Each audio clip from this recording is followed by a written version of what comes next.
కొన్నిసార్లు మనకు మనమే అనర్హులు అని గుర్తించి మన లోపాలు మనమే గ్రహించి నేను పనికిరాను దేవుడికి అనుకుని దూరం వెళ్ళిపోయిన దినాలు ఉన్నాయి. ప్రార్థన చేయబుద్ది కాదు. ఏ ముఖం పెట్టుకుని వచ్చేదయ్యా నీ దగ్గర?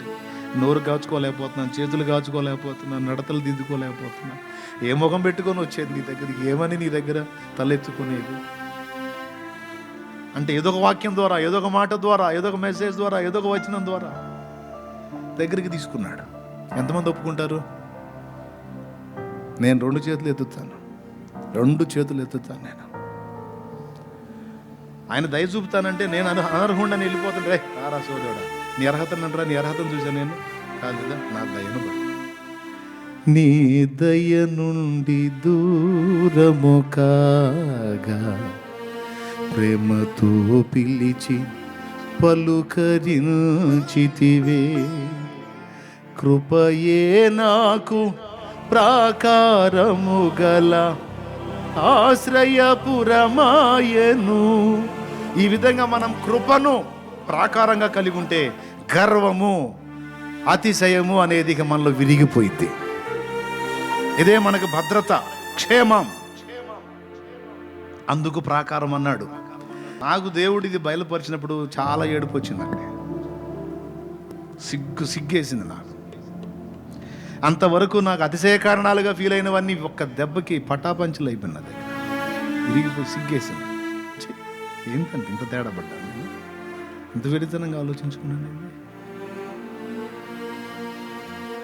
ఇది నా గొప్పతనం కాదు, నీ కృప. దేవుడు కళ్ళు తెరిచాడు. ఎంత ఎంత అర్థం కాకుండా బ్యాలెన్స్ మిస్ అయ్యాము చూడు, ఎంత తేడా పడ్డాము చూడు. అవునా కదా? దేవునికి మహిమ. ఇంకొక విషయం ఏంటంటే, అవునయ్యా నువ్వు కృప చూపాలన్నా ప్రార్థన చేయాలి కదా, ఇవన్నీ చేయాలి కదా, అప్పుడే కదా నీ కృప కలిగేది. ఒరే తిక్కలోడా, కృప ఇప్పటిది కాదురా. నువ్వు ఏం ప్రార్థన చేసావో నేను సృష్టించారా? నువ్వు ఏం ప్రార్థన చేసావో నీకు ఈ రూపాన్ని ఇచ్చానురా. నువ్వు ఏం ప్రార్థన చేసావని నువ్వు అన్యుడిగా ఉన్నప్పుడు సైతం నేను కాపాడానురా. అసలు నిన్ను జగత్తు పునాది వేయబడక మునిపే కృపలోనే ఏర్పరచుకున్నాను రా పిచ్చోడా. అది నా కృపా మహదైశ్వర్యం. కృపా మహిమ కీర్తి కలుగునట్లు కృపా మహదైశ్వర్యమును బట్టి నా కృపలోనే రా నీ ఏర్పాటు.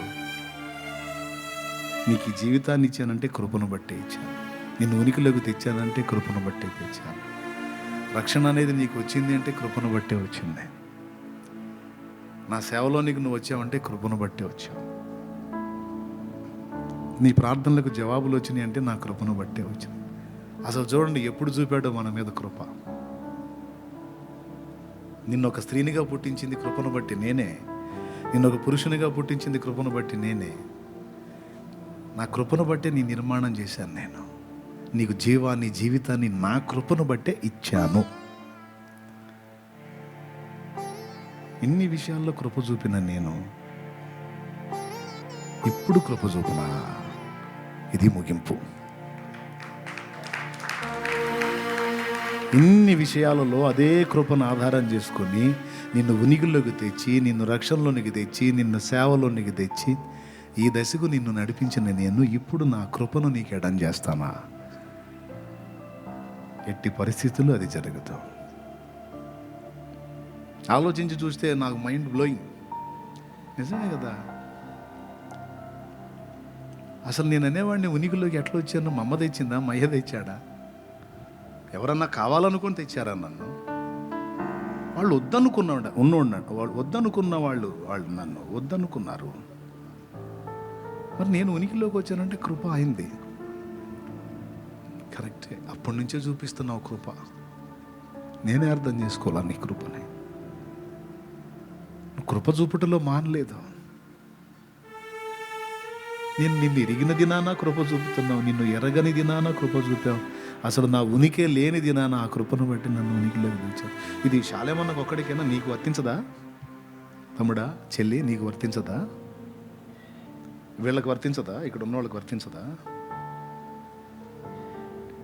సిగ్గేసిద్ది కదా? వెయ్యాలా, సిగ్గుపడాలా? ఇప్పుడు వచ్చి మొనగాడి ఉనికిలోకి వచ్చి ఇప్పుడు ప్రార్థన చేస్తున్నావురా? అసలు నేను ఉనికిలోకి తేగముందు అసలు దేన్ని బట్టి తెచ్చా మరి? కృపను బట్టే. మనందరి ఉనికి ఆ కృపను బట్టే లభించింది. మనందరికీ బ్రతుకు కృపను బట్టే దొరికింది. మనందరికీ రక్షణ కృపను బట్టే దొరికింది.